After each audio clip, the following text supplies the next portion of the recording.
Selamat sore. Jadi di dalam video ini saya akan mendemonstrasikan pengolahan data kromatogram yang tadi diperoleh pada praktikum siang tadi yang seharusnya dilaksanakan di lab ya tadi demonstrasi cuman karena keterbatasan waktu dan juga sudah terlambat maka saya membuat rekaman ini supaya kalian tonton dan kalian pahami dan kalian interpretasi datanya ya berdasarkan hasil dari kromatografi gas tadi siang.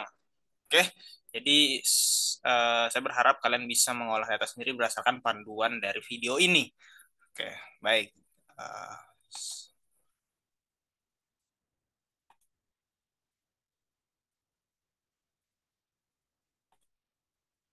ya, pertama-tama kita buka browser dulu masing-masing ya. Kemudian silakan ketik https ipb.link/data gcbatch2 ini.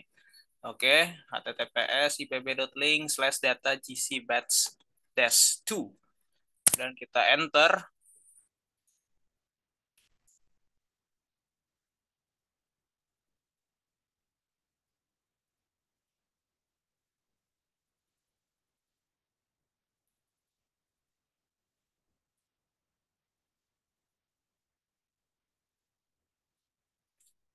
Oke, jadi di sini ada eh, 6 folder, 6 file ya, 6 berkas. Tapi yang harus kalian unduh adalah berdasarkan kelompok di mana kalian berada. Jika kalian kelompok A, maka silakan unduh katalis A.pdf dan juga katalis A.txt ya. Jadi sesuaikan dengan kelompok kalian masing-masing. Misal saya ingin mengolah data dari kelompok C, maka saya download terlebih dahulu katalis C.txt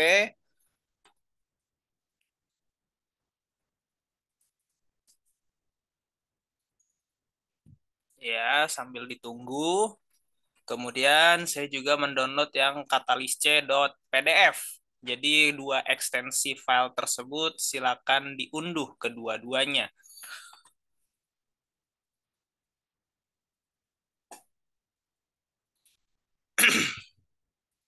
Kemudian kita buka file tersebut ya di Notepad tentu saja sama seperti pada proses pengolahan data menggunakan pengolahan spektrum IR menggunakan Origin. Di sini kita bisa hapus bagian min dari sini ya. Ini kita blok sampai ke atas. Kita hapus saja backspace or delete. Kemudian jangan sisakan spasi di atas. Oke, jadi kita hapus lagi. Oke, ya. Kemudian maaf. Dari serangkaian data ini, jadi data kromatogram ini jauh lebih banyak entry datanya daripada data spektrum IR. Ya, yang di ruas kiri itu adalah sumbu X yang nanti akan menjadi waktu retensi dan di ruas kanan itu adalah intensitasnya ya. Tapi di sini dalam bentuk tegangan satuannya milivolt. Maka yang kita lakukan berikutnya adalah kita kontrol A, kemudian kita kontrol C dan kita masuk ke software Origin.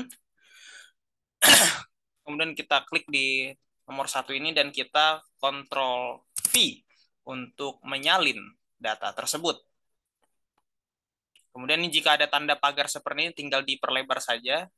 Seperti ini dan kita lihat ternyata ada sekitar 30.000 entry data ya. Jadi sangat banyak jika dibandingkan dengan spektrum IR. Kemudian selanjutnya kita plotting data ini ya dengan line yang di sebelah kiri sini ya. Kiri bawah, pojok kiri bawah kita klik yang ada arah panah bawah ini, kita klik line. Kita tunggu sebentar, akan muncul kotak dialog seperti ini ya. Terus yang A itu kita checklist di X dan yang B kita checklist di Y. Kemudian kita klik OK. Wow, ternyata bentuk spektrumnya buruk seperti ini. Nah, ini adalah cara yang salah sehingga kita memerlukan uh, ada langkah tambahan. Nah, bagaimana caranya itu? Nah, ini kita hapus dulu. Ini bagi teman-teman yang tidak langsung muncul kromatogramnya, melainkan muncul bentuk seperti ini dulu. Kalian jangan panik ya, karena ada cara alternatif. Karena ini aduh harus ada tambahan langkah di sini dan tidak semudah yang pengolahan spektrum IR. Ini bisa kita tutup saja, kita delete, kemudian kita new workbook saja. Terus book yang pertama tadi bisa kita hapus ini. Ini bisa kita delete. Jadi kita mulai dari awal. Nah, caranya adalah seperti ini. Dari notepad tadi kita salin ulang CTRL-C. Maaf, CTRL-A dulu, kemudian CTRL-C. Kemudian kita buka Microsoft Excel. Ya, lalu kita klik CTRL-V. Maka akan seperti ini. Terus kita perlebar saja. Nah, bagi teman-teman yang di Excel-nya itu adalah desimal separatornya adalah koma, maka kita harus menggantinya dulu terlebih dahulu menjadi titik. Di sini saya sudah mengganti titik, tapi saya ingin memastikan lagi cara menggantinya seperti ini. Kalian klik file di Excel, kemudian klik more, pilih options, kemudian advance, kemudian desimal separator. Jika kalian masih dicentang use system separatornya, kalian matikan. Kemudian desimal separatornya kalian ganti titik dan thousand separatornya kalian ubah menjadi koma. Oke, jadi use system separatornya kalian matikan. Kemudian klik OK. Selanjutnya adalah data dari Excel ini kita kopas lagi, CTRL-A, kemudian kita CTRL-C, dan pindah ke origin, kemudian input di workbook yang baru tadi. Kemudian CTRL-V. Nah, ini kita perlebar supaya tidak ada tanda pagar. Kemudian dengan langkah yang sama, klik ke pojok kiri bawah di sini. Terus klik line. Kita checklist kolom A itu sebagai sumbu X dan kolom B sebagai sumbu Y. Maka kita klik OK. Voila, dan kita sudah dapat kromatogram yang kita inginkan seperti ini. Oke, nah sekarang berikutnya, ini tidak ada proses smoothing seperti spektrum IR yang kemarin ya. Ini jadi kita bisa langsung otak-atik sedikit saja.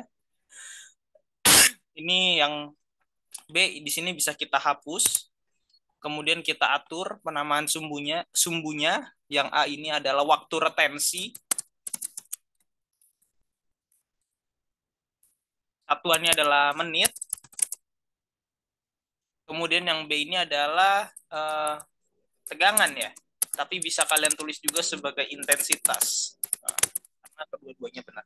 Tegangan dengan satuannya adalah milivolt. Ya, milivolt.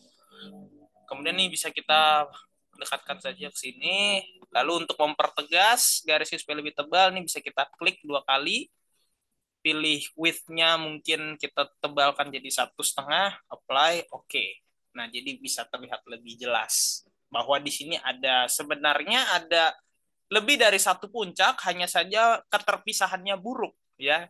Nah, itu bisa disebabkan oleh berbagai faktor, misalkan apa namanya zeolitnya sudah tidak reaktif lagi, atau mungkin ya bahan yang digunakan itu kualitasnya memang buruk gitu, atau kualitasnya sudah turun. Jadi bukan karena kromatografinya yang jelek ya. Jadi apapun hasilnya diterima saja, kalian bahas sesuai dengan yang kalian peroleh ya, bahwa hanya ada satu puncak di sini.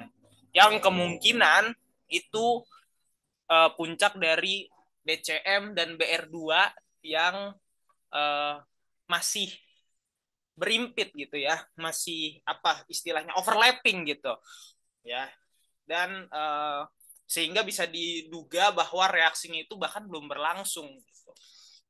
Dan mungkin bisa saja ada puncak dari produk dari bromotoluena atau puncak dari toluena itu sendiri, cuman ya tidak signifikan sehingga tidak terdeteksi oleh detektor karena jumlahnya yang memang mungkin hanya sedikit gitu ya. Jadi banyak banyak dugaan yang bisa kalian bahas di laporan praktikum nanti. Oke, ini untuk skala juga bisa kita atur sama sumbu Y-nya. Kita bisa ubah di sini title and format untuk yang bagian left ini minor text-nya kita buat non saja, kemudian untuk bottom-nya minor text-nya juga kita buat non. Kemudian supaya apa namanya sumbu